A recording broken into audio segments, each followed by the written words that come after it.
Last time on Ral of the Sky Mountain People. Ral is introduced stopping for a drink on the Kwai River, deep in thought about recent stories of strange and unnatural disturbances in the woods once known so well. From across the river banks, he is startled by an Usara. Via the mystical powers and shared mind of the Usara, Ral is held against his will to cross the river to be shown a vision in which a cloaked vampiric figure, dark and evil, attacks not only a small deer, but the Usara that was chasing it. After a fight of epic proportions, the dark figure walks away, leaving Usara gravely wounded. When Ral returns from the vision, the message is well received. It is fact now. Dark, unnatural forces are at work in these woods. He feels compelled to honor the Usara with the best burial he can manage, working long through the night into the morning. He finishes by reciting the ritual to Skydom in honor of the Usara. We join him now as he makes his way towards his home village on a rainy, dark morning.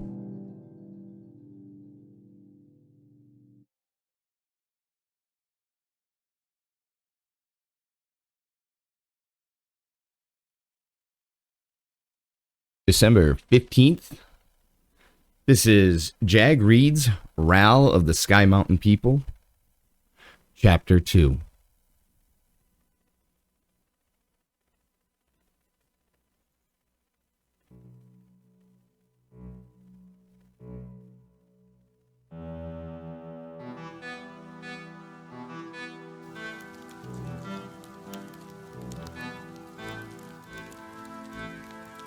The rain's intensity has slowly been increasing from barely a drizzle at daybreak to now being showers of coarse droplets pummeled by thick overgrowth above Ral's head. His face downcast to the ever-rising path below him, full of small cobbles, twigs, leaves, and pine needles completely saturated by water working to find an equilibrium in the unequal terrain. The scent of the woods opening up to receive the deluge is the only positive thing he can sense in this hour. He cannot shake what he has seen from the Usara's terrifying imagery, nor the idea that he had seen it all through the beast's mind. Or his mind? How it worked or what happened makes no real sense to him. Occasionally he thinks about the pleasing idea of sitting next to a warm hearth with the gentle rolling flame and the seldom crackle of pine sap. In his hands he has a cup of herbal tea that Danton just prepared. It has to be Danton too. After all, Ral has been working the path back towards the village, and it is Danton's cottage that is the nearest between him and the village. Danton's great-grandfather built the cottage one stone at a time, long ago, when he insisted on avoiding the gossip and politics of village life. The one-bedroom dwelling had always been a sort of hermit's getaway, more enveloped in the mix of nature than the proximity of civil life. Ral wonders if the dark, cloaked figure actually saw him. Would he follow him? Many times Ral looks over his shoulder, but sees nothing. The paranoia is impossible to resist, and the weather isn't helping. Nothing can be heard in this rain, though between glances he thinks about what he will and won't tell Danton. Danton and Ral, childhood friends, are able to knowingly depend on one another to discuss any topic. Smirking, Ral recalls the time they were running through the woods together away from the village market.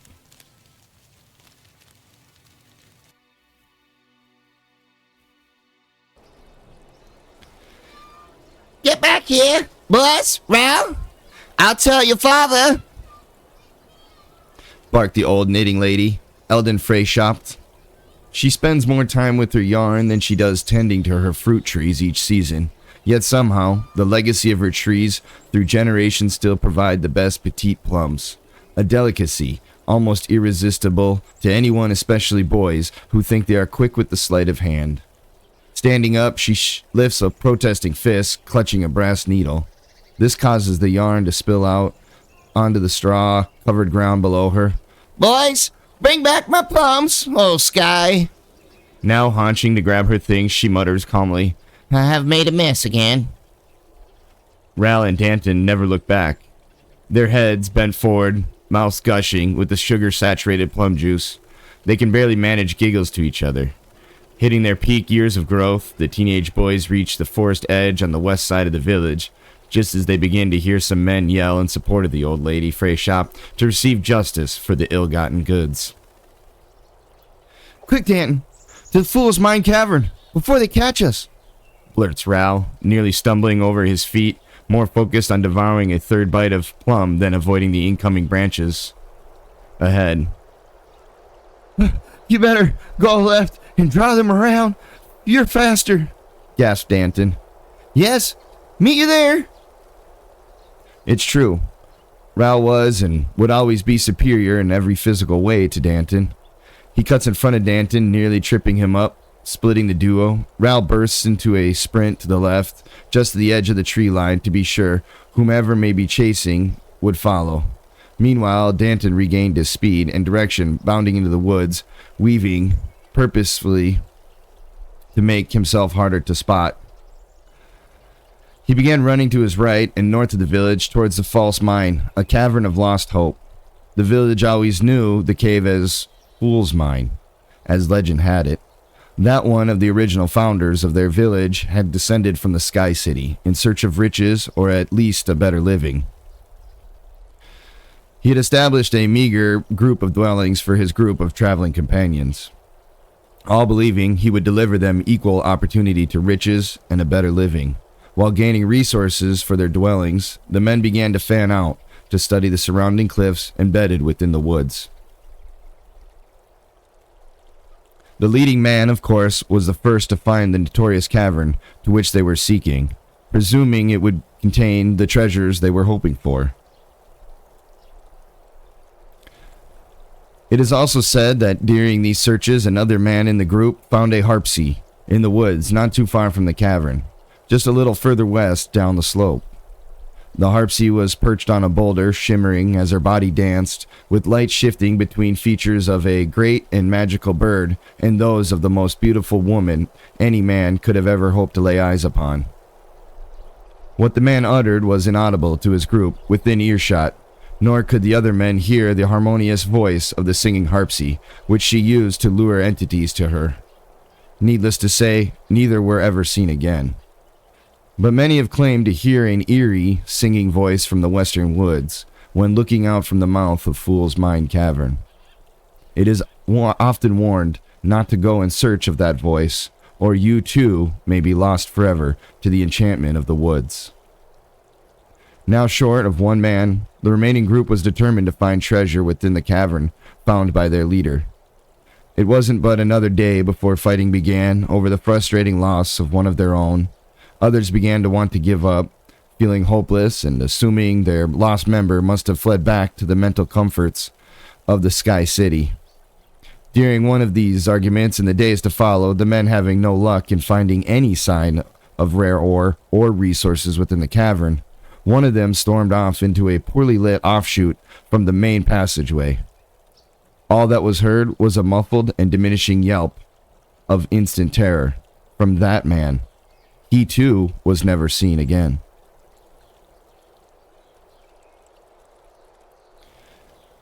Danton arrived at the mouth of the cave first and was not surprised nor deterred, although entering the cave alone always blossomed a sinking pit feeling in his bowels, even if the tale of Fool's Mine Cavern was just a story to tell by a nighttime fire. He couldn't believe that somewhere in there, at the bottom of a deep, deep shaft, the bottom of a nearly endless hole in a dark tunnel, lay the bones of a long-lost explorer. To shift the imagery from his mind, he took a bite of his delicious juicy plum. The extremely sweet pulp of the fruit was almost intoxicating, and it was all the uplift he needed to conceal himself completely into the cave. Boom! Cold, sticky hands clench on Danton's torso, with fingers pushing through his soft side belly, nearly piercing into his rib cage. He winces at the intense protrusion, jumping forward further into the cave and screaming out, Sky's wrath! Quiet, you fool! They will hear us, and so will they. Ral mocks then, his grave in his serious demeanor, while pointing deeper into the cave.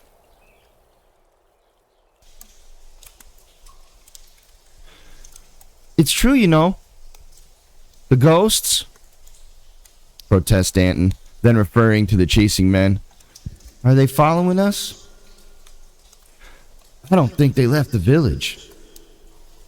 Danton sighs, enjoying another bite of his plum, and utters from a full mouth, It's not too true. They all die out there. Some in the woods, and some in this cave. Both boys turn their backs to the darkness of the cavern behind them and look out its mouth into the depths of the woods on the western drop of the mountainside from the cavern. They rest their backs on one of the side walls, sitting down roughly a stone's throw from the entrance. Ral breaks the uncomfortable silence and goes first. Gosh, this has to be one of the best plums ever. Agreed, utters Danton, slurping juice, attempting to escape his mouth. Still, I cannot believe, even if it's true, that anyone would come back years later and pick up living in these cottages left behind by those men. No way. I am not living with some long-lost dead guy's house. Easy, warns Danton, now considering nibbling what is left of the flesh or tossing the pit into the darkness of a cavern tunnel to his right. What? Chuckles Ral in disbelief and genuine curiosity. No pun intended, right? A tinge of anger in the tone of Danton. Oh, like you mean... I mean... Ral nearly choked on his last bite of plum. He continues, No, I mean, I didn't mean like you. You're not just living in some dead guy... Danton flashes Ral a grave look, and Ral corrects himself and his tone. I'm sorry I said anything. Look, my offer still stands, Danton. I will move in with you. I don't need another day with my folks anyway. I wish. My dad would want it this way, though. Just as he had to live without his dad for all those years in our cottage. Besides, your parents would never allow it. You're true. I'm sorry, Danton. You don't need to apologize anymore. Thanks, says Danton, looking now disgusted at his plum pit. He hurls it in the darkness beyond. Ral turns his plum pit in his hands for a second, shrugs with discontent for the ugly turn of their conversation, and he chucks his pit with great force into the darkness as well. Both are looking in that direction of the now unseen bouncing pit, distinguished by its echoes in each bounce. Danton responds to the moment. Think you set it down the shaft that took the lost miner? Listen to that. Oh my, it's possible, replied Ral as both boys gulped at the thought of disturbing the dead. They were so entranced by the eerie possibility that they didn't even notice the dark shadow, partially concealing the entrance to the cavern. When the contrast in limiting light was so that Ral noticed, he also heard the intruder as well. A throaty grumble and moan came from the cloaked figure. At this sound, Danton turns his head to the direction of the cave as well. His heart instantly shoots into his upper chest, and his breathing ceases for a moment before blurting, Great sky! What the damned is that thing? Ral, now equally terrified, reflexively shoots his hand upward to cover Danton's mouth. Both are equally sticky and grimy to the touch. He is perplexed to realize all his senses are on high alert, despite being frozen in fierce grip. His ass hurts from the hard underground and the jagged pebbles pressing poignantly on his bottom. A rank smell introduces in wafting waves from the cave entrance, reminiscent of noxious, sallow spirits, and his hand affixed to Danton's mouth. It all feels like grabbing a bunch of pine tar and sandy grit. He jerks it back, placing it feebly on his lap, to wring out his other hand nervously. Salutations, Grumbles the cloaked figure, enunciating each part with great effort, breaking each syllable of what sounds like to Ral a greeting like that of salutations. What? Responds Ral, hardly exhaling the words. Danton remains paralyzed in his own fear while the dark figure moves from the mouth of the cave to the opposite wall of the boys. He grunts, collapsing to his hands and knees. With more labored breaths, he finds the ground with his shoulder, then his head and hips. One more utterance from the man as he says something like, just lay down a bit. the ominous covering of his hood, still masking his face to a dark opening, points directly towards the boys. You what? Stutters Danton. I think that might be our old drunk Mansford. Replies Ral, now calming his senses. Oh, sure. For a second, I thought the Harpsy was returning the damned to the feast on us for stealing today. Croaked Danton, still struggling for composure. Could have been, but not. Thank the sky. Chuckling, Ral hoists himself up. Come on, let's see if he's fully out. You go right ahead. Dead or not, I'm not messing with no one anymore on this day. Danton sits still as Ral wanders through the dim light to investigate the shocking intruder now lying dormant. As well as he can tell, the man is out cold, already snoring on the nod. Ral has a wild idea to kick a rock or toss a stone just to see if the old drunk would even stir. The stink alone coming off the man deters any idea of wanting to touch him. I bet he comes up here all the time. Yes, possibly, Replies Ral, a little startled by Danton breaking the silence with such an inquiry. Well, I don't care to be in no haunted cave with old Mansford on the drunk sleep. You don't have to ask me twice, Responds Danton, lifting himself up, brushing off his deerskin trousers. He looks to the mouth of the cave and asks, Do you think it's clear to go out? After all this, if they haven't found us now, we have to be clear. Confirms Ral as he leads the two of them out of the Fool's Cavern.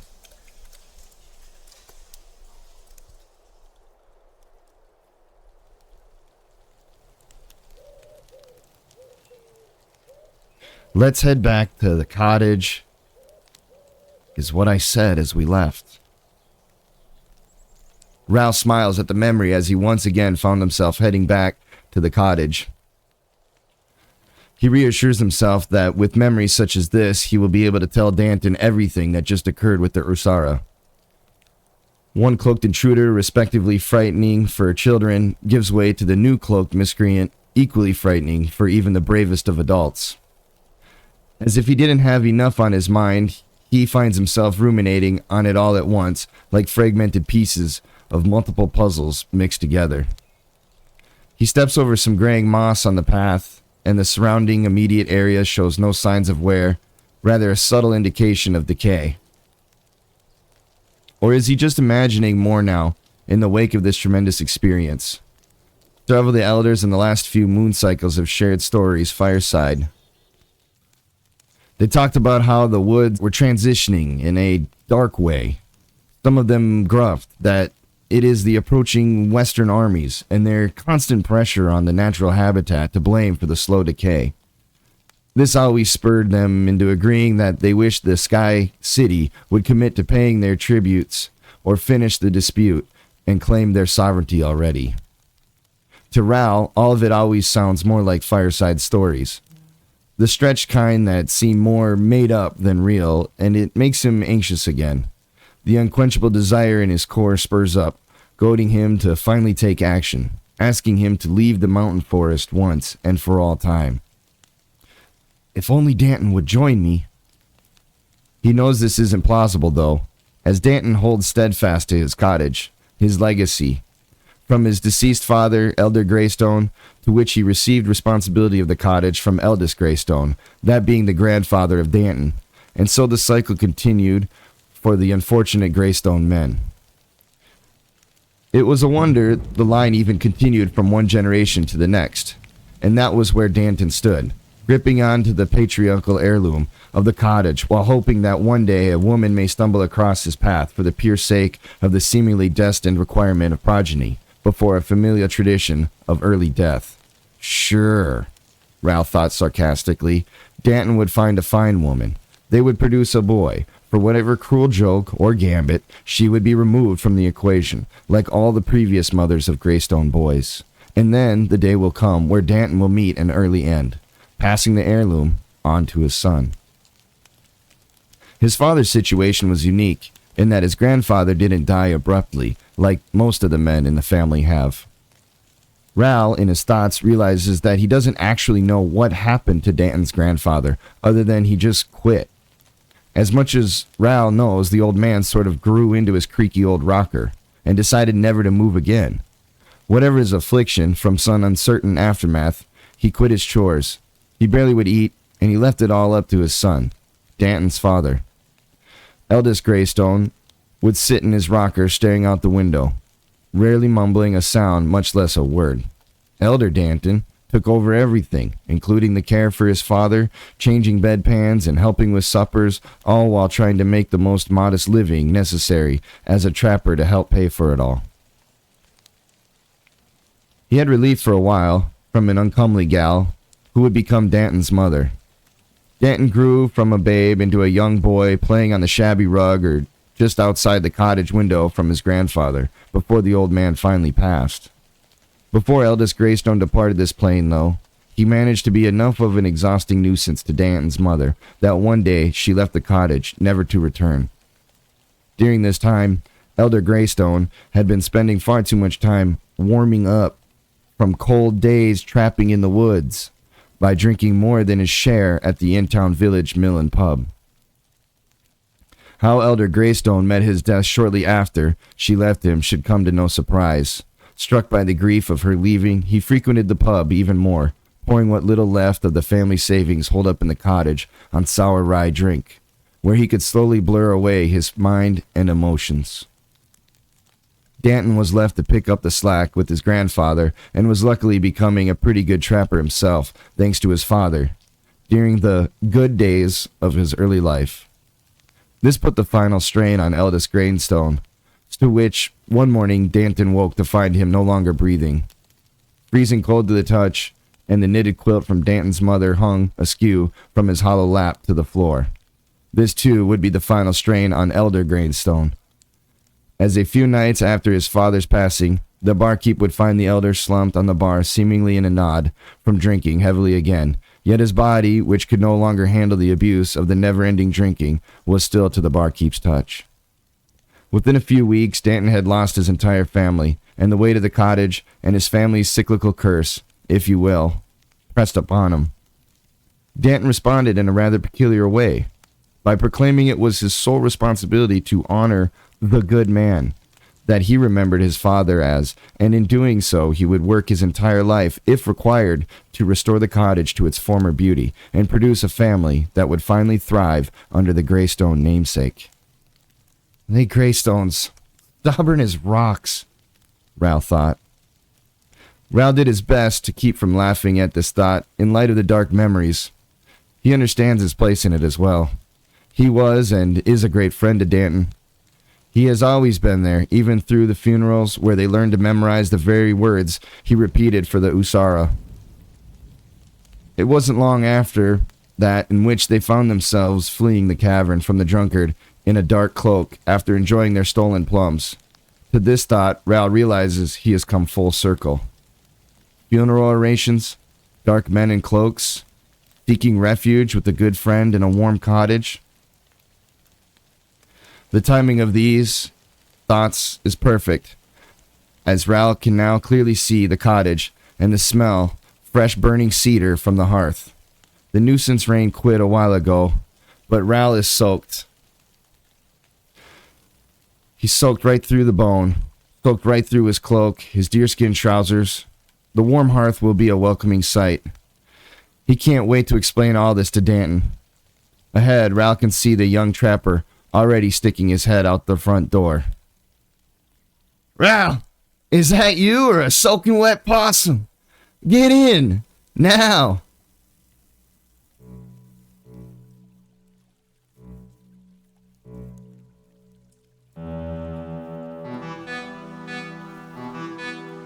This has been the reading of Chapter 2 of Ral the Sky Mountain People by James A. Greig.